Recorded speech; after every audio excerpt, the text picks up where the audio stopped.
Most men don't drown in failure. They drown in involvement.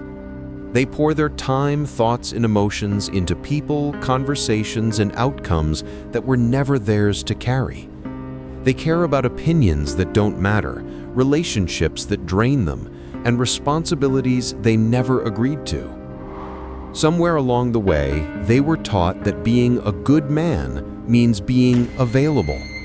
Available to solve problems, absorb emotions, tolerate disrespect, and work without acknowledgement. And so, they care. They care until something inside them fractures. But a quiet realization begins to form. The more a man cares, the less the world seems to value him. His loyalty becomes expected. His effort becomes invisible. His presence becomes assumed. People take what is freely given and punish the man who suggests he may withdraw it. Caring becomes a trap, not a virtue. Society praises men who are useful, but fears men who are sovereign. It celebrates involvement, not autonomy. It tells men to give everything while offering nothing in return. What happens when a man stops?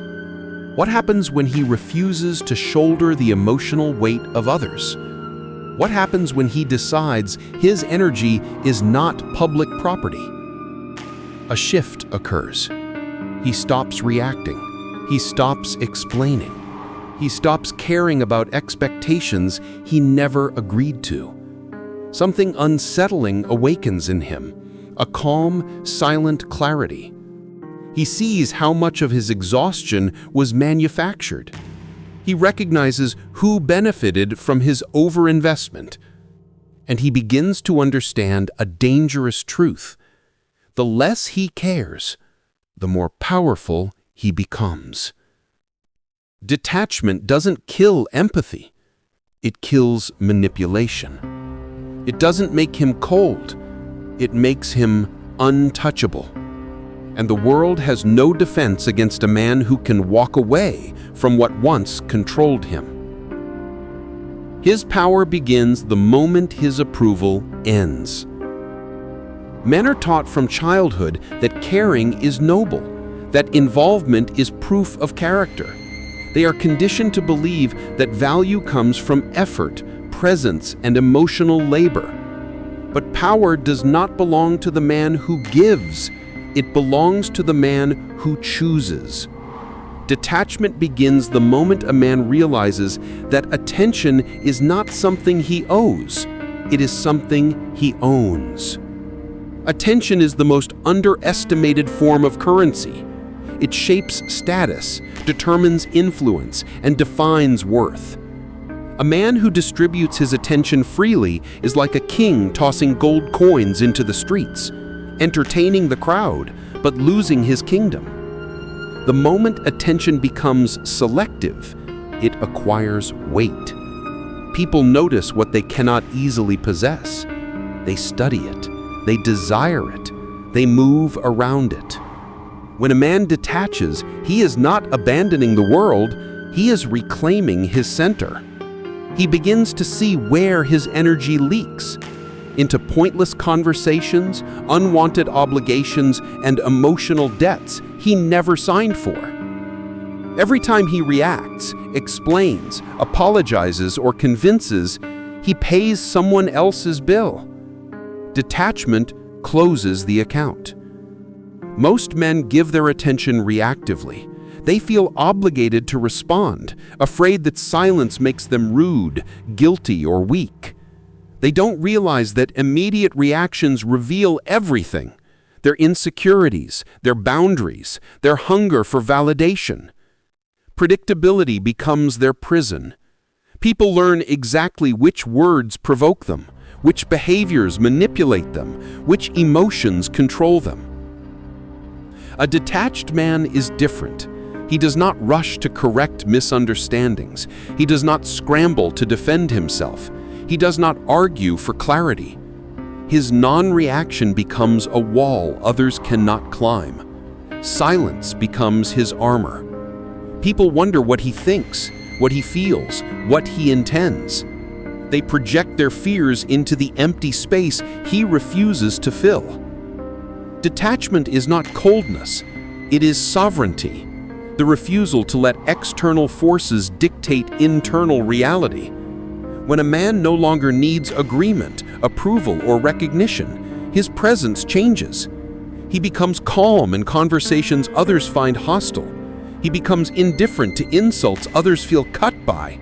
He walks away from situations that once consumed him. And something strange happens. People start treating him differently. They become cautious. They choose their words.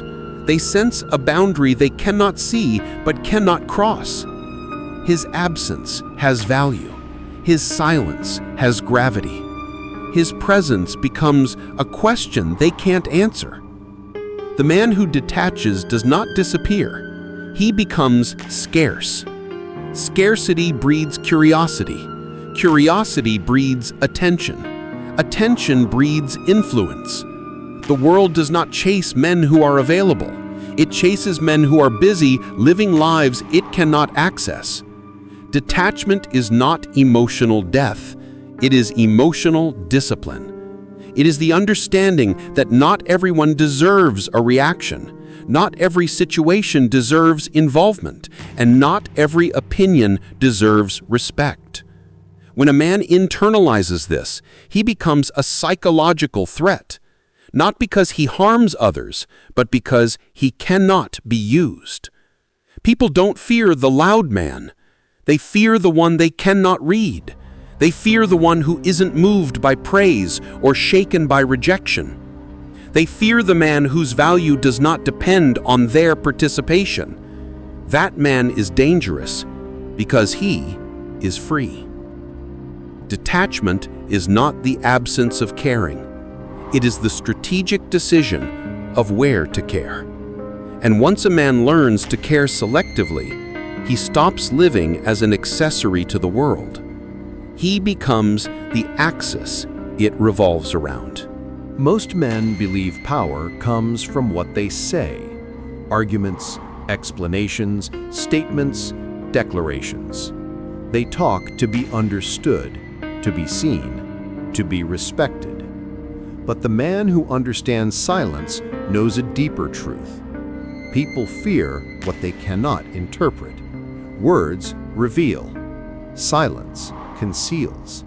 And what is concealed becomes powerful. Silence is not the absence of communication. It is communication without disclosure. It forces others to react, assume, project, and reveal themselves. When you speak, you expose your values, your fears, your logic. When you remain silent, others reveal theirs. They fill the space you leave, unable to tolerate the tension you create. The world is terrified of silence because it shifts control. Most conversations are not exchanges, they are territory hunts. People talk to claim ground, to trap you in emotional reactions, to pull you into their frame. When you refuse to engage, you deny them entry. Silence turns the psychological table. Suddenly, they are performing, and you are observing. A silent man is not passive. He is calculating. He listens. He measures the emotional temperature of the room. He watches the micro-expressions others ignore.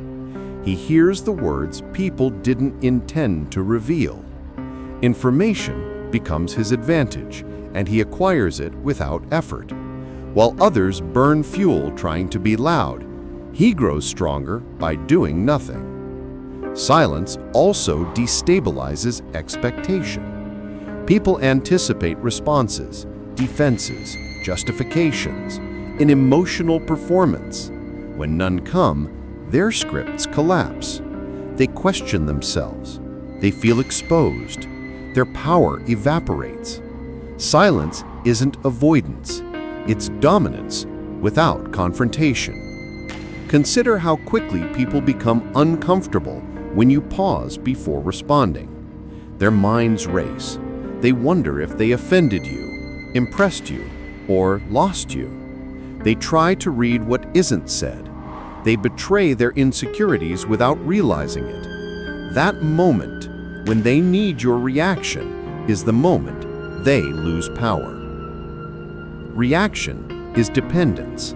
Silence is independence. Men trapped in the instinct to answer everything are predictable. Predictability allows others to control them. The loud man can be manipulated through ego. The reactive man can be steered through emotion. But the silent man cannot be touched. People cannot provoke someone who refuses to be moved. Silence is also a boundary without declaration. You do not need to announce distance. You simply create it. The lack of access becomes the message. When others no longer feel entitled to your time or emotional output, they experience a power shift they didn't agree to. They sense something dangerous. You no longer need them. Need is leverage. The man who needs nothing cannot be controlled. The silent man speaks rarely, but when he does, people listen. Scarcity creates value. Because he doesn't waste words, his sentences land like verdicts. His tone becomes signal, not noise. His presence becomes magnetic. People start caring about what he thinks, not because he demands attention, but because he withholds it. And once others desire your attention, the dynamic reverses. You stop seeking permission. They seek position. Silence doesn't make you disappear. It makes you unpredictable. Unpredictability makes you dangerous. People cannot prepare for a man whose next move is not broadcast. Mystery becomes armor. Restraint becomes power. A man who wields silence is not quiet. He is calculating. He does not waste himself. He does not bargain with validation. He does not trade his voice for acceptance. He speaks when it matters, and when it matters, it's already too late for everyone else. Silence turns presence into pressure. It transforms distance into hierarchy. It converts masculinity from performance into weight. Once a man learns this, he no longer raises his voice. He raises his value. Detachment is often misunderstood. People think it means apathy, emotional coldness, or a lack of humanity. But detachment is not the death of feeling. It is the end of slavery. It is the moment you stop offering pieces of yourself as payment for belonging. To detach is to reclaim the parts of you you abandoned to be acceptable. Every man has a shadow, a suppressed version of himself made of instinct, hunger, ambition, anger, clarity, and desire. Society tells him these parts are dangerous, unprofessional, unattractive, or immature, so he hides them. He learns to smile when he wants to confront. He learns to apologize when he feels violated. He learns to play small to avoid threatening others. He doesn't evolve, he shrinks. But the shadow never dies. It waits. It grows heavier with every silence, every swallowed truth, every moment a man betrays his own instincts to maintain peace he does not even enjoy. This internal weight becomes exhaustion, resentment, confusion, and despair. Men call it burnout, but it's not fatigue, it's self-abandonment. Detachment forces a man to face what he abandoned. When he stops caring about external approval, he finally hears the voice he silenced. He discovers that his anger wasn't violence, it's boundary. His ambition wasn't greed, it's direction. His desire wasn't weakness, it's fuel. The world told him these traits made him dangerous because a man who owns them cannot be controlled. A detached man does not reject his shadow, he integrates it. He becomes whole. Wholeness is terrifying to others because it creates independence. They cannot shame him into compliance. They cannot guilt him into sacrifice. He becomes someone who chooses, not someone who asks. The integrated man sees the trap clearly. Society doesn't fear men who are emotional. It fears men who are emotionally independent. It fears men who no longer justify themselves. It fears men who can walk away. It fears men who refuse participation in games designed to drain them. Detachment shifts identity from "I hope they accept me" to "I decide who has access." That shift rewrites power dynamics instantly. People feel it. They can no longer predict him. They cannot manipulate someone who feels no need to be understood. Integration also removes the emotional clutter that kept him distracted. He stops explaining his worth. He stops auditioning for validation. He stops apologizing for his nature. He finally realizes something profound. He was never too much. They were too small. Detachment does not numb him. It clarifies him. The noise quiets. The mask falls. The man emerges. He no longer uses humility to hide strength. He no longer uses kindness to avoid conflict. He no longer confuses peace with surrender. His shadow, once his enemy, becomes his compass. It points toward what matters, what resonates, what belongs to him. He stops chasing permission. He starts choosing presence. People sense the difference. They don't know what changed, but they feel it. They interact with him differently. They hesitate before speaking.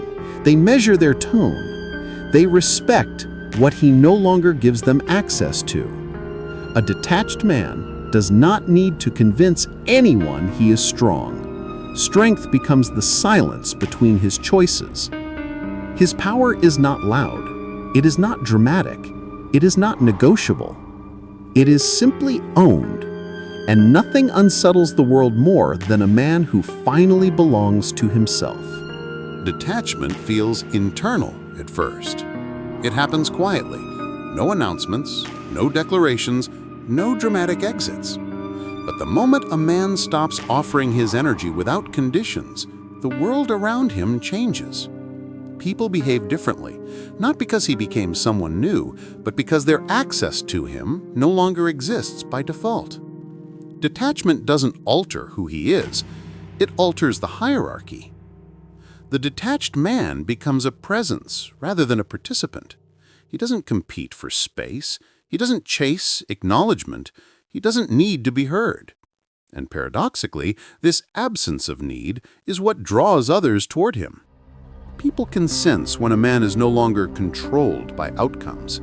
They become unsure of themselves around him. They cannot predict him. They cannot guilt him. They cannot use the tools that worked before. In a world full of men desperate to be noticed, the man who doesn't care stands out. People's behavior reflects their unconscious understanding of power.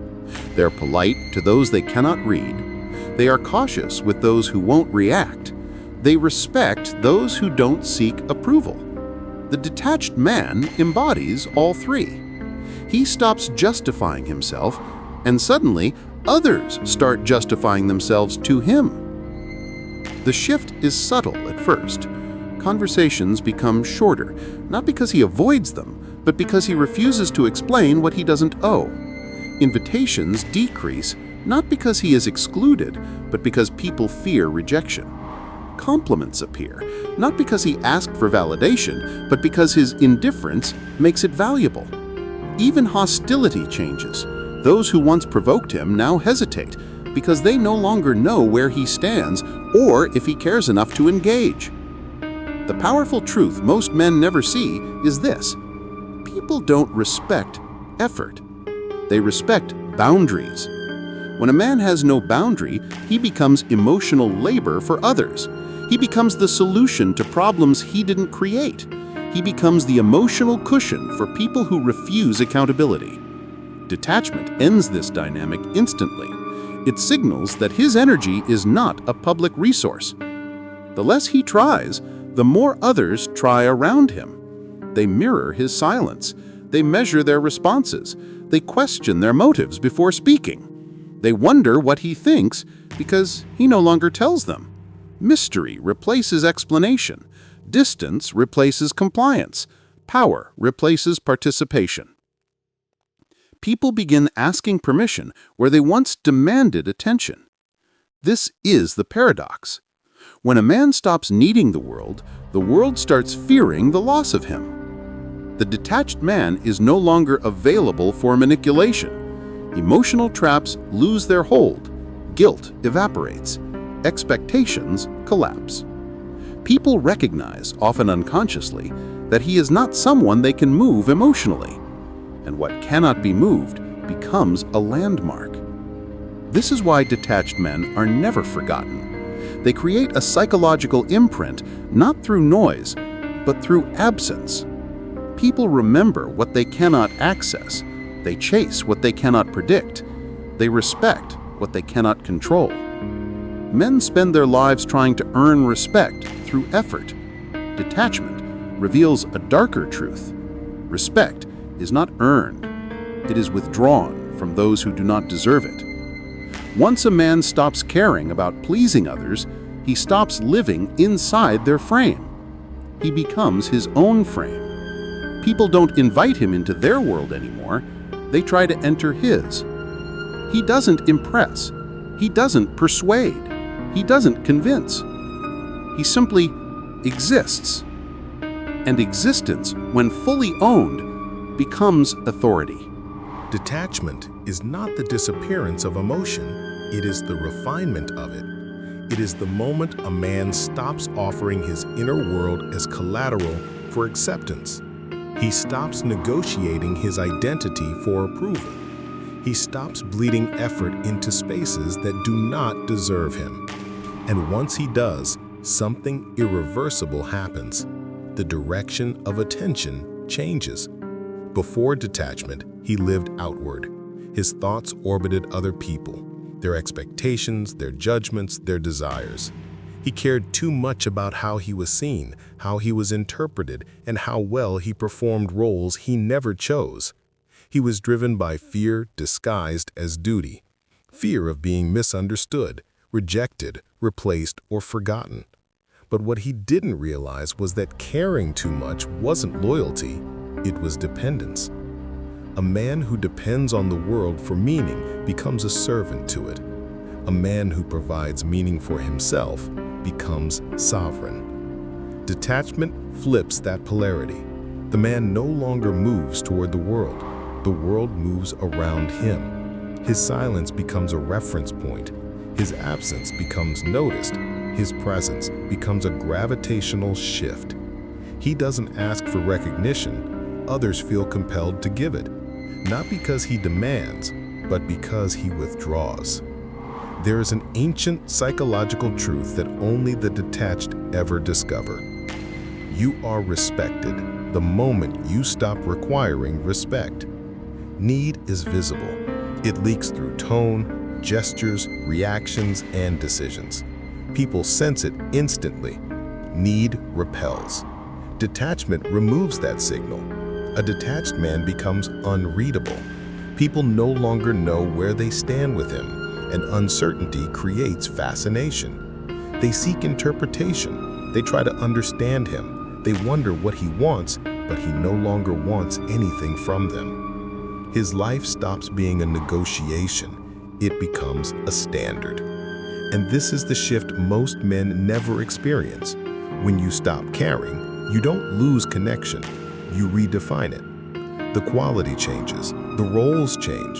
You stop being chosen for convenience and start being pursued for value. You stop being included by obligation and start being invited by intention.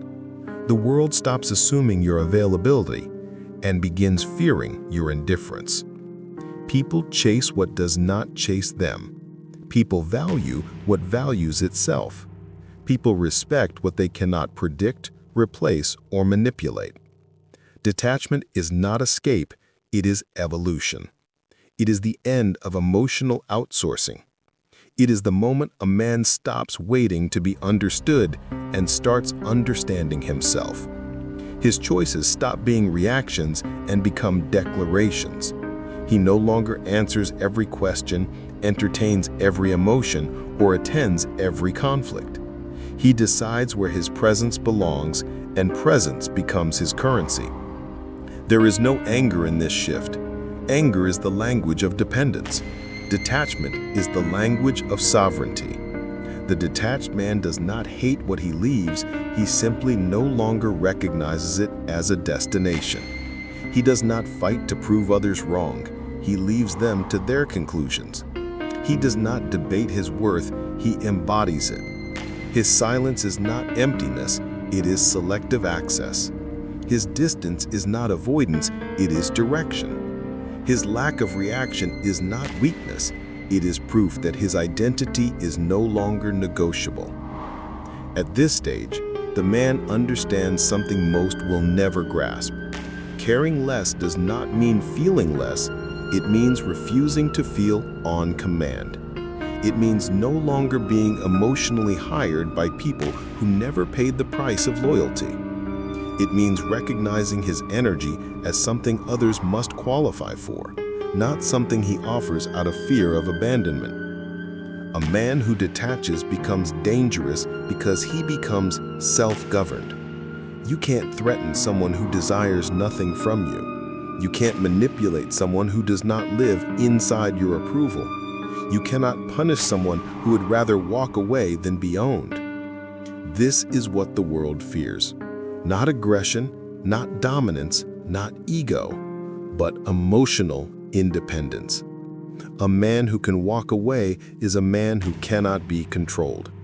And once a man realizes this, he stops performing. He stops auditioning for roles he never applied for. He stops giving explanations to people who never earned the right to question him. His silence becomes a boundary. His presence becomes a mirror. Others start seeing themselves through how he treats himself. Some will resent him for it. Some will admire him. Some will desire him. But they will all remember him. Because detachment creates something more powerful than attention. It creates myth. People mythologize what they cannot possess. They overthink what they cannot access. They elevate what they cannot predict. They turn absence into presence. They turn silence into significance. The detached man becomes unforgettable, not because he tried to be, but because he refused to be consumed. In the end, detachment is not about caring less, it is about caring correctly. Caring about what nourishes you, caring about what aligns with you, caring about what exists on your level, and ignoring everything else, not in bitterness, but in clarity. A man who masters detachment does not disappear from the world. He becomes the kind of man the world looks for without knowing why. Not louder, not softer, just beyond reach. Not because he hides, but because he finally belongs to no one but himself.